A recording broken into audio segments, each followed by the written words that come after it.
invitation. Very glad, very happy to be here with you tonight. So for the next 4 to 5 hours, I'm going to be talking about... That's it, that's a short one.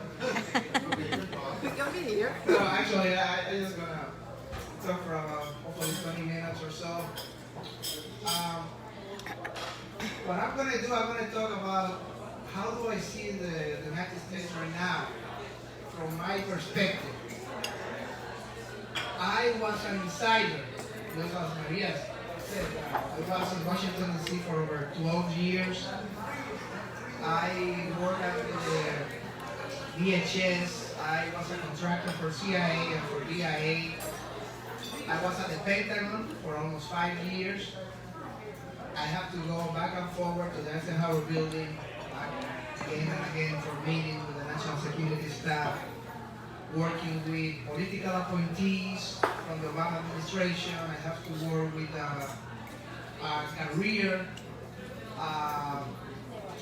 career officers,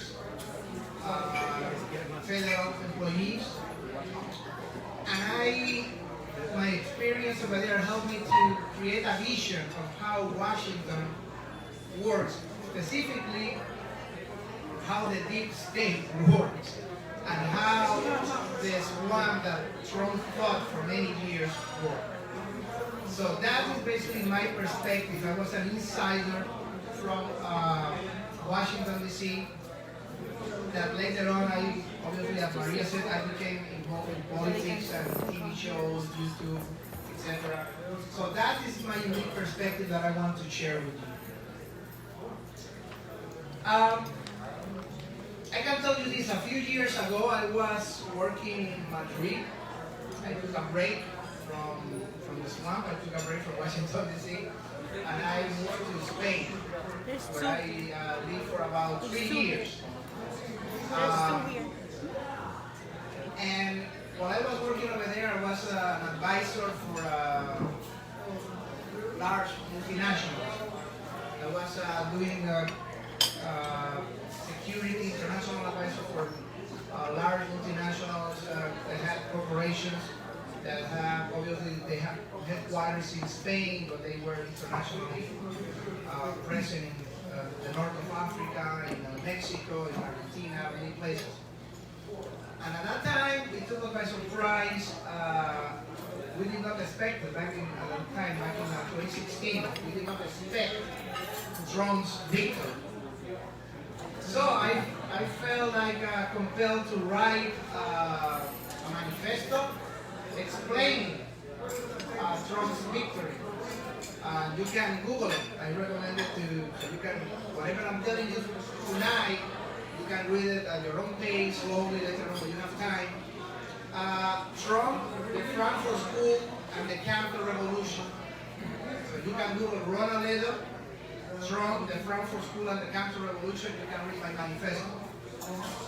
It's also in Spanish. So you can, either way, Spanish or in English. So my manifesto had a lot of success, and it was published in many websites in Navarra, in Madrid, and that caught the attention of the Vox political party. The Vox political party was very new at that time, it was very small at that time, and as you know, the Vox political party is not that neocon, right-wing kind of conservative party. It's a real conservative right-wing party. They are not afraid. They are very confident in their values and their defense. So a few months later, they called me to one of their general meetings in Madrid to explain, from my perspective, Trump's victory. Why Trump won.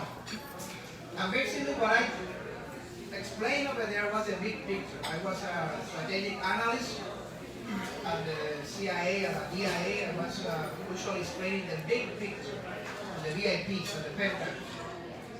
Whatever was happening in Iran, or whatever was happening in Iraq, or the Middle East, I was trying to, hey, this is the big picture. So I took the same approach and I explained that to my friends in Madrid, the Fox, and I told them, listen, What I see with Trump's victory is mostly a cultural phenomenon. A cultural, I will say, counter-revolution. People standing up from the cultural viewpoint. Let me tell you this. Back in 2008, Senator Barack Obama, he was campaigning in Pennsylvania.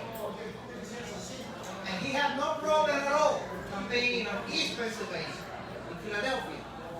A lot of people, yes, we can, blah, blah, blah, blah. Now, he had a problem when he moved to West Pennsylvania. Cold reception. Nobody went over there to cheer him. He invited people, nobody showed up. So people asked Obama, hey, what's going on? Why nobody is here for you? And Obama said, well, you see, I don't really care about these people. These people are the people who cling to their Bibles and their guns. I don't really need them. I don't care about them. Remember that one? That famous from Obama?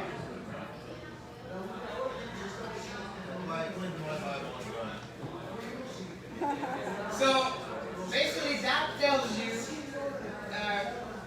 the kind of people that Obama did not like.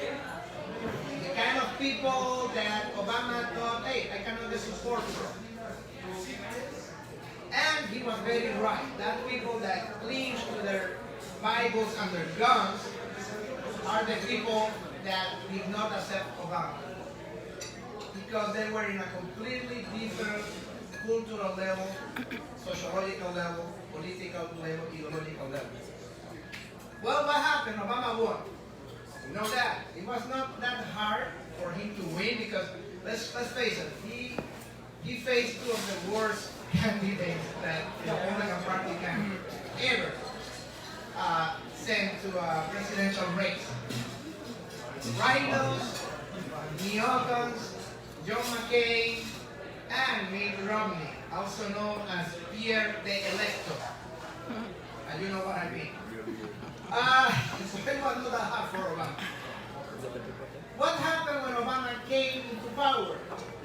Listen, and this is what I explained to my friends over there in Madrid. When Obama came into power, Obama basically tried to modify and change for the worse the culture of the United States. He remade the United States as his own image. Not that the Constitution said, not that the forefathers intended, but at Obama's image. A new United States. That's why I said a cultural revolution. Okay, what did we see from Obama? Abortion on demand, homosexuals in the military, in the last days, transgenders in the military, persecution of the little sisters of the poor, job-killing policies like Obamacare, tax-raising policies, over-regulation of our corporations to include the oil industry, ending our energy independence, and a law, etc., etc., etc. Obviously, all this was cheered up and supported by the media, by Hollywood, by the large news corporations. Obama actually was the precursor of today's woke and cancel culture. It was light compared to today's standards, but it was there. It was there. The woke and cancel culture that we are suffering today at high speed, it was with Obama over there at low speed. Okay? I can remember, I recall that. And this is what I said, there was a counter-revolution against Obama with Trump. Because people get angry. People get angry. People don't like to be thrown into the wall, pushed to the wall by a bully. And if that happens again and again and again, usually people get angry.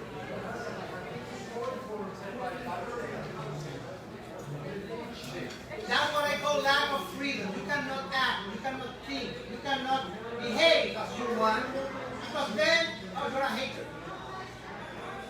Hate crime. Thought crime. Okay, I want to go to a football game. High school. I want to see my kids. And before that, let's go to the chaplain. Or an invocation. No, you cannot do that.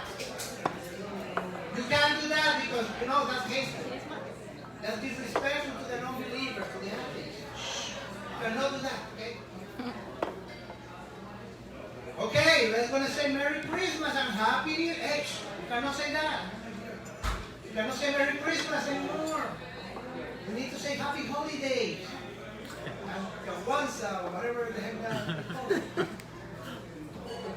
Okay, let's go and do some Bible study tonight. You cannot do that. That's hateful. The Bible is racist. You cannot do that, right? Okay, let's go home. Let's go watch some old good movies. Okay, let's go see The Godfather and Gone with the Wind. Hey, stop. Those movies are racist. There are no black people in that movie. They're forbidden. You cannot. Okay, can I see Braveheart, you know, with Mel Gibson? Or perhaps I can see Troy with Brad Pitt. No, that's cultural appropriation. You can, Mel Gibson is, no, cultural appropriation. It's racist movies. And Brad Pitt is too blonde in Troy. You cannot watch them. Hey, you can watch the naked Troy. They have a black Achilles. You can watch that one. But not the one with Brad Pitt. That's cultural appropriation. Okay, listen, I'm going to get into my SUV and I'm going to drive. Hey, you cannot drive SUVs anymore. Green policies. Green, we need to take care of the environment. We need to follow Greta. We need to follow Greta. Hybrid. Only hybrid or electrical. That's it, no SUV. Okay, listen, I'm going to go to some boxing match tonight. But it has some fun. Hey! You can go to the boxing match, but if John wants to fight a girl, you have to let John fight, or Johanna. Inside his heart, he's a female. You know, so, and if you say no, you are racist and homophobic and whatever. Okay, listen. I'm tired of it. Enough. I have enough. I'm going to keep praying before the football game. I'm going to keep watching The Godfather and Braveheart and Troy with Brad Pitt. And I'm going to keep saying Merry Christmas. And I'm going to Bible study tonight. And I'm going to teach my kids what my parents taught me and what my grandparents taught me. I'm not ashamed of that. And listen, by the way, I'm going to keep saying the same jokes I learned in the army. I don't care. Okay? And by the way, I'm going to vote for Donald Trump because I'm filled up with you and you can vote for him. Come on. That was the counter-revolution of 2016. People standing up to the bully. They were hammered again and again and again for 8 long years by the Obama hammer. And people cannot look at them. I can't take this thing anymore. I'm going to stand up to it. And I'm going to cling to my Bible and my God, even if you don't want. Even if that makes piss you off. I don't care. It's my right. And listen, when Trump won, the surprise came. And a lot of people were suspicious of Trump. I was not that suspicious. But a lot of the people who were suspicious of Trump immediately began to see, listen, we did the right thing by voting this guy into office. Because he amazed the world in a way that nobody expected.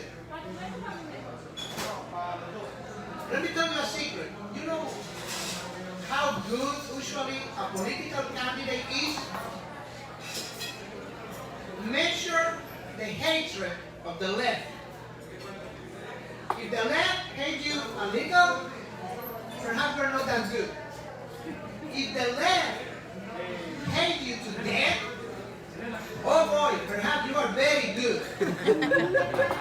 And trust me, there is no person, no human being, no politician in the world that the left hates more than Donald J. Trump. Because, oh God, they hate him. Their head exploded with rage. We saw it this week. Just by looking at him, that tells me something. This guy is going to be good. This guy is going to be good. What did Trump do? Actually, I think that Trump did almost everything that he said that he would, if not everything. 3 conservative Christian judges of the Supreme Court. Amazing. Only 4 years.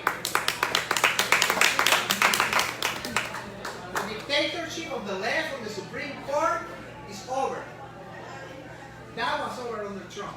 3 conservative judges at the Supreme Court. I don't know if you remember. I remember.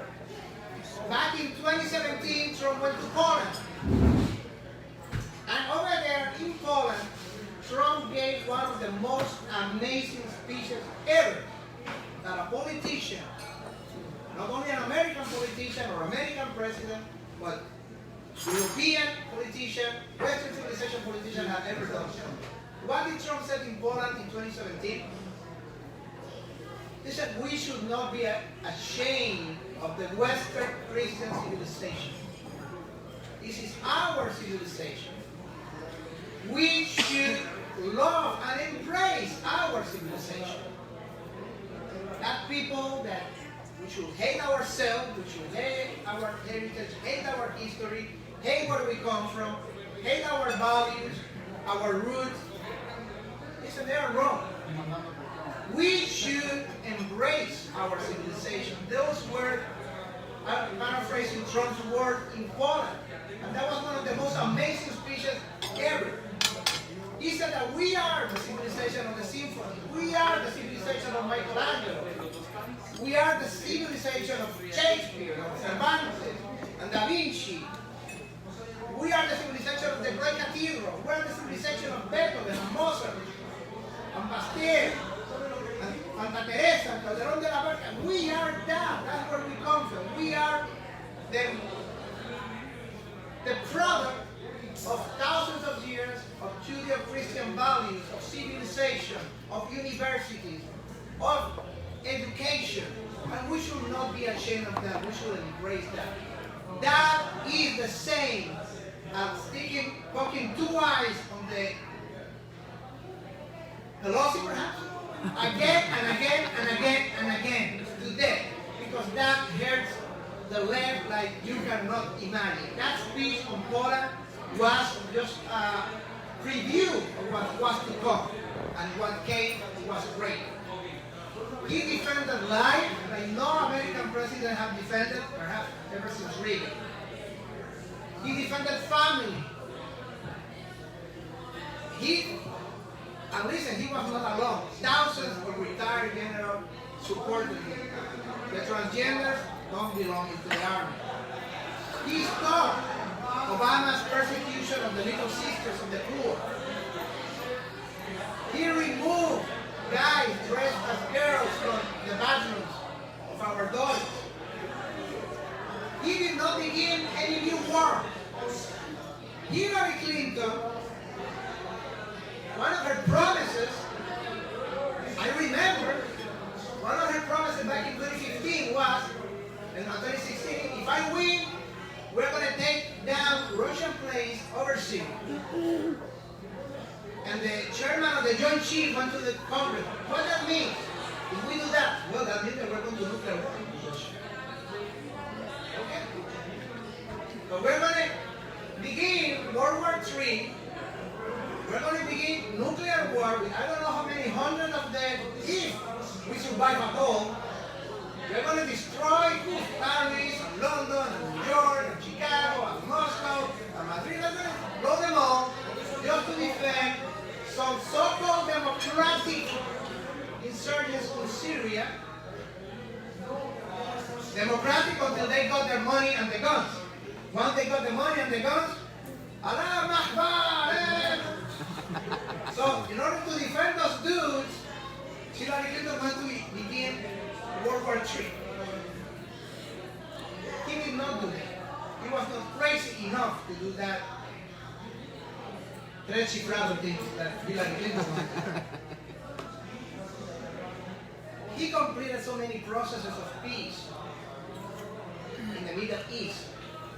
A lot of Arab countries began to recognize Israel. A lot of peace agreements. He tried to reduce our troops in Afghanistan. He was pushing for peace in Iraq and moved and kept into a corner the Iranian influence in Iraq. He stand up to the Iranian Revolutionary Guard. He stopped North Korea from firing their rockets. That's something that people here don't understand. Millions, dozens of millions of people in Japan were scared to death for months after months after months. Because these rockets, long-range rockets from North Korea, were coming in, flying over Japan, and landing on the sea a few miles away from the Japanese coast. And the Japanese people didn't know if this rocket, the next rocket, would fall in a Japanese city. And they didn't know if the next rocket would come with a nuclear warhead or not. So they were living in terror for months and months and months because they didn't know, hey, I'm going to go to sleep tonight and maybe at 2 a.m. North Korea rocket man is going to send his rocket and he's going to a nuclear bomb here, bye-bye. Nagasaki, bye-bye, Tokyo. They didn't know that. Trump stopped that.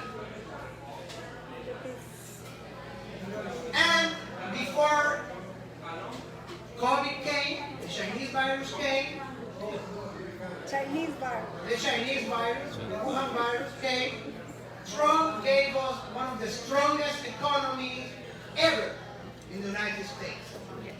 Black unemployment was to the lowest.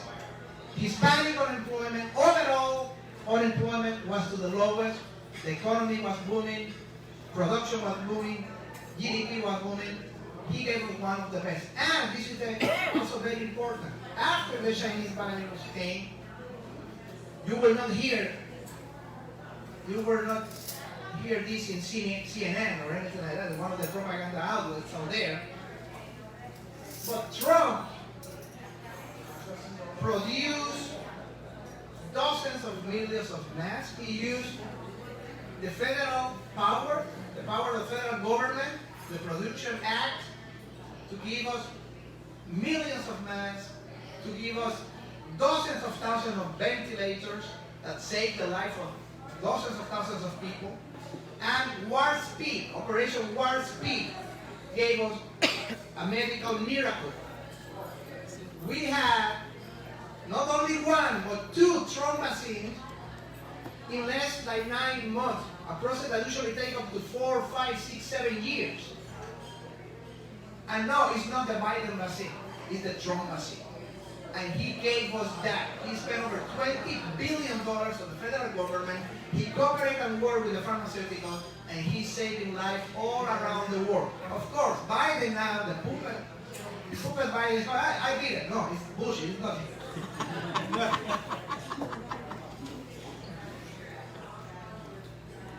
Listen, I was in Washington, D.C. for almost 12 years, and let me tell you a secret. I saw 2 kinds of people over there. I was a contractor for CIA, I was a contractor for DIA, I worked at the Pentagon, DHS. I saw a lot of liberals, left-wing activists that were with Obama's picture in their desk. And I saw a lot of rhinos, neocons, a lot of cute moderates, just in the electo Mitt Romney fashion. I did not see, except with a few friends in the military that were active duty, I don't recall seeing a true conservative, unapologetic conservative in Washington, D.C. in my 12 years. I'm talking from experience. That is the swamp. That is the deep state. That is what I saw. And that kind of people is the people that Trump fought for 4 years in Washington, D.C. He fought the deep state. He fought people within the federal government who hated him, despised him. And their only purpose was to defeat him, to sabotage him, to make his life impossible, to leak to the press, to make him look bad. And they were within the government. That's the deep state. That's what I saw. A perfect example, James Comey. You remember James Comey? Super patriot James Comey, FBI director? And everybody on the 7th floor of the FBI over there? McCabe and company. Let me tell you something. I don't know if you recall this. You remember the big feminist march of January 2017 in Washington, D.C., the anti-Trump, we are going to defeat you. The one with the very colorful hats that many women were wearing that day. Remember? You remember that? The pussycats, let's say. Okay, I don't want to say it. The anatomically curious hats. James Comey's wife was there. I don't know if she was wearing one of the hats, but she was there, very proud. I'm here to fight Trump.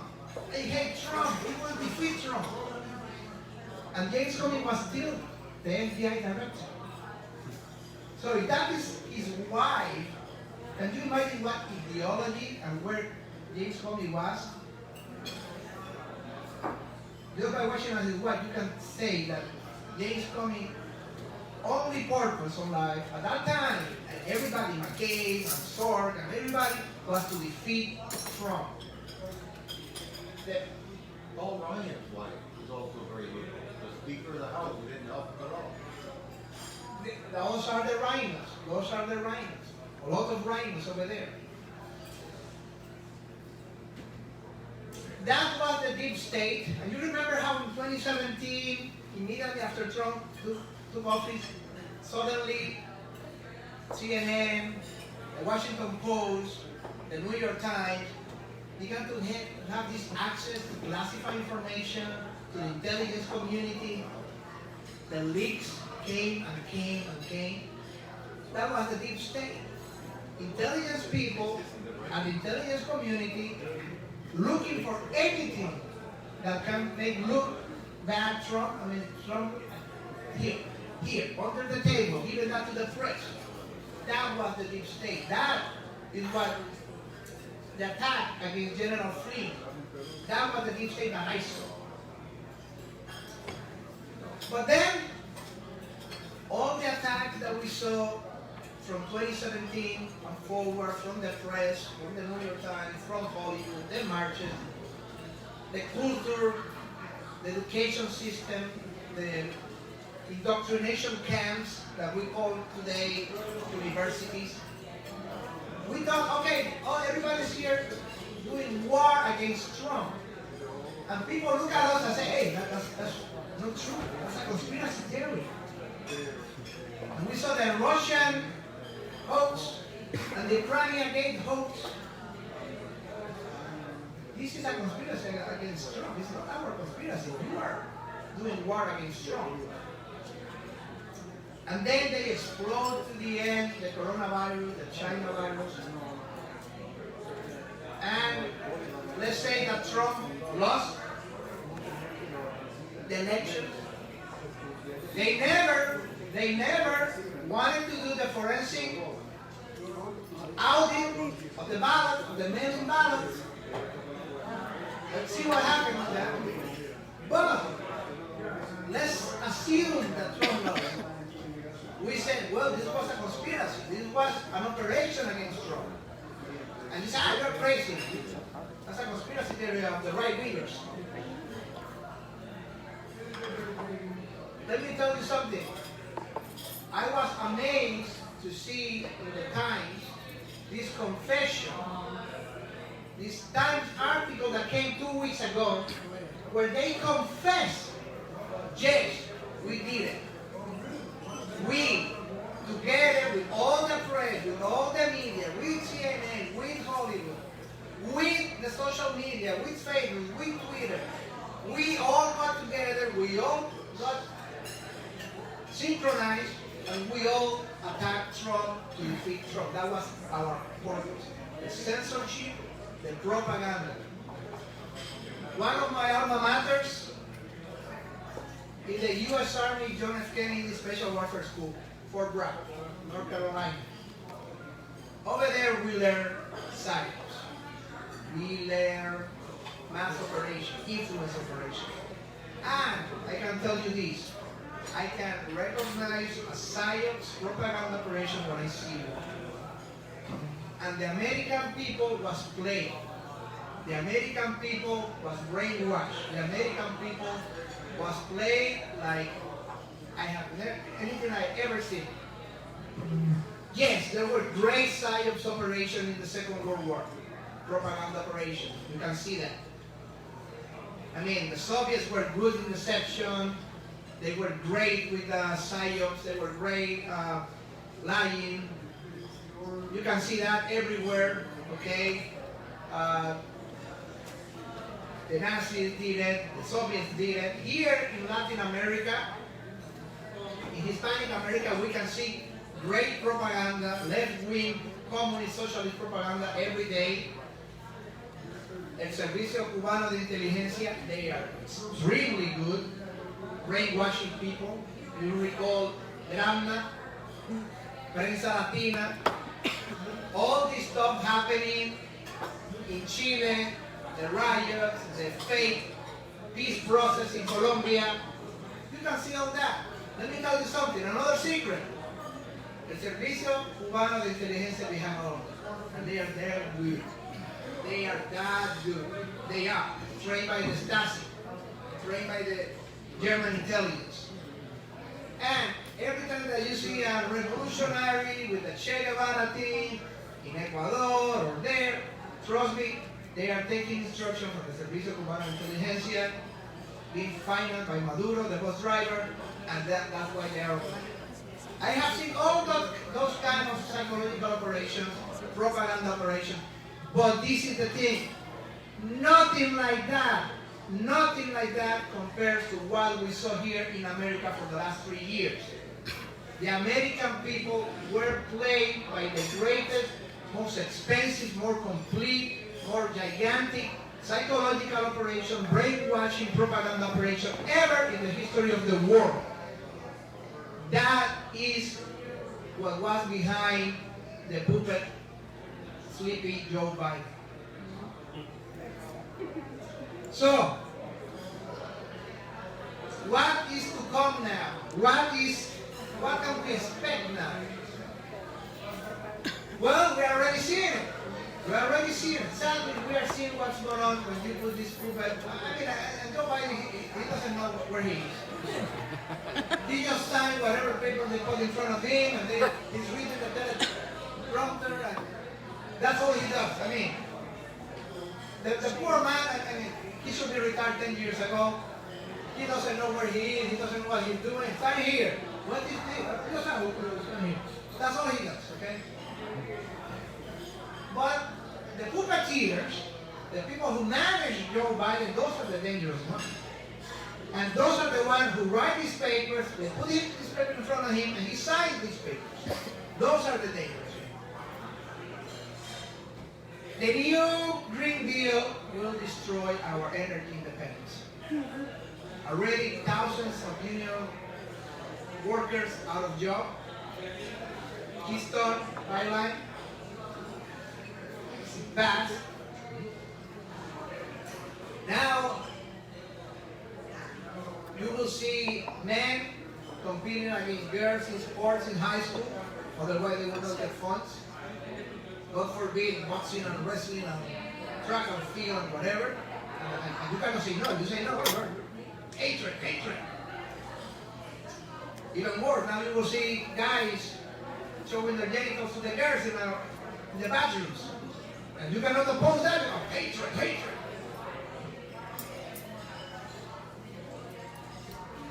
Now we cannot see a Hollywood movie that doesn't try to doesn't try to push in our throats whatever snowflake social justice warrior ideology you can imagine. So, yeah, you will see St. Peter, a black guy, and you will see Pontius Pilate, a black guy, you will see whatever, and you will see the 60 pounds woman in Star Trek kicking the ass of 20 men, and you will see all that. And the Me Too, and you will see all that. You cannot find anything different than that right now. You remember Rushmore's speech from Trump on the 4th of July? That was awesome. That was a declaration of war to cultural Marxism. Yep. We will defend our country, we will defend God and country, we will defend patriotism, we will defend our culture. America started with Christopher Columbus. There you go, Christopher That was Columbus. Now, what are we going to see now? Sadly, we're going to see 180 degrees the opposite. Because now the same people that threw Christopher Columbus statue to the river in Baltimore, that went here to hack Juan Ponce de Leon statue and Cervantes statue, and they want to take away, they try to take away St. Louis the King statue in St. Louis, Missouri. They want to rename the city of Flavor. Why? Because St. Louis was a white guy. St. Louis was white. He was French. So most likely he was racist. And xenophobic.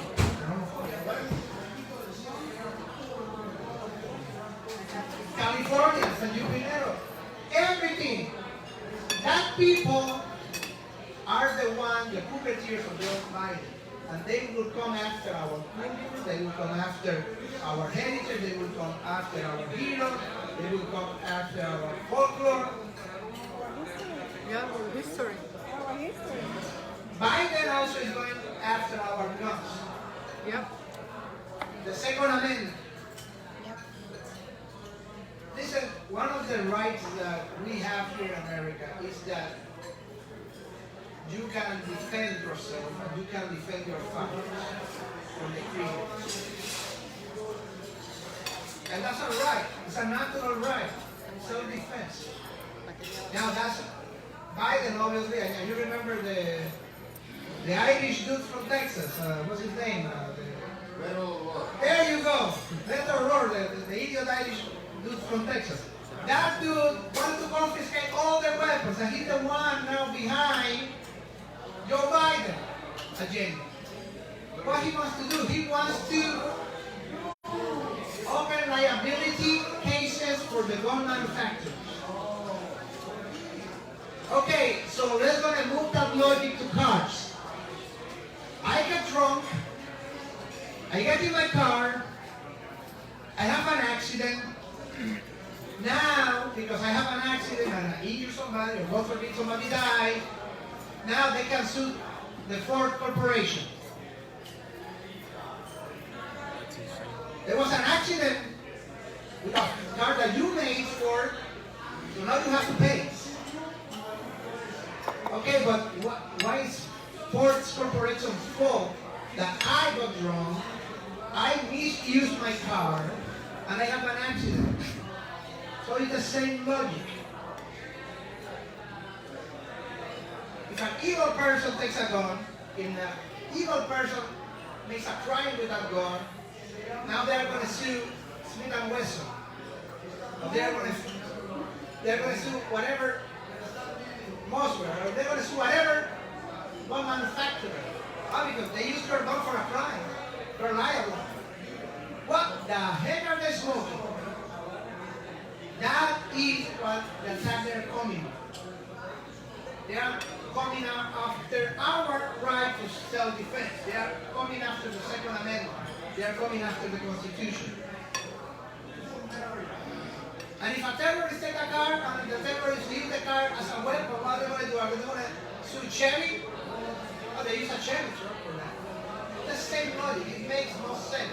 And I don't know what they are smoking. My friends, if somebody uses a a gun for an evil purpose, that's the product of the evil in that person. It's not because of the gun manufacturer. Yep. That's right. There's something very simple that Biden cannot understand. Well, remember, actually, I don't think that Biden can understand almost anything. Again, he's just there. Whatever they put in front of him, he signs, and whatever they put, hey, read this, he reads. Forward. What do I need? What do I think the Republican Party needs? First of all, I think we need to get the swamp out. We need to get the rhinos out. We need to get the Pierre de Electos out. They're just they're just heavy, dead weight. We are carrying. We cannot renounce and we cannot reject Trump's legacy. That would be a terrible mistake, a terrible error. We need to embrace the MAGA movement. We need to keep it present on the party from now on and in the future. We need to pick a person with charisma for 2024. Not only for the midterms right now, we cover Congress, but not only 22, but in 2024, we need to pick a person with charisma. We cannot go back to the Mitt Romneys. We cannot go back to the Pierre de Electos. We cannot do that. That would be terrible. That would be like un huevo sin sal. Nobody wants a huevo sin sal. Come on. No. We need somebody that will energize the base, somebody that will get the Reagan Democrats of the Midwest, of the Rust Belt, within the party. That's something that only Trump did, and we need somebody like that. We need somebody who can fight at the cultural level with the base and for the presidency. We also need to get involved in the culture and education, because that's just leftist indoctrination camps. Yep. We need to recover. We need to see a little bit more of Rush Limbaugh. We need to see a little bit more of Ben Shapiro. We need to see Prayer University. We need to distribute those videos to the young people so they are only not brainwashed by all the trash they learn in schools and universities, but they can learn something for real from us. Let me finish with a quote, a very important quote, I think, from somebody that I admire, one of my favorite writers ever, Juan Donoso Cortés, from Spain. And this guy was very special because once upon a time, he was like Biden, actually, not like Biden doesn't think on anything. He was like Bernie Sanders, he was like Alejandro Ocasio-Cortez. He was to the left of the left. He was a radical anti-Christian activist. But then something amazing happened. He went to La Granja, beautiful place. I don't know if you have been there. Beautiful place in Madrid, north of Madrid. A palace, the mountains of Madrid, La Sierra. Amazing, beautiful place. And he spent over there, correct me if I'm wrong, right? And he spent over there some time, and he converted. He said, what the heck was that thing? And he changed 180 degrees. And he immediately became a pro-Christian, pro-Western civilization, Catholic activist, Western civilization, pro-European activist. And he wrote a masterpiece, what I think is a masterpiece. The essay in liberalism, Catholicism, and socialism. An amazing masterpiece. And let me read you a little bit from that. And I think this helps us to move in the way forward. Juan Donoso Cortés wrote, there is no man, let him be aware of it or not, who is not a combatant in this hot contest. No one who does not take an active part in the responsibility or of the defeat or the victory. The prisoner in his chains and the king on his throne, the poor and the rich, the healthy and the infirm, the wise and the ignorant, the captive and the free, the old and the child, the civilized and the savage, share equally in this combat. Every word that is pronounced is either inspired by God or by the world, and proclaims implicitly or explicitly the glory of the one or the triumph of the other. In this singular warfare, we all fight in forced enlistment.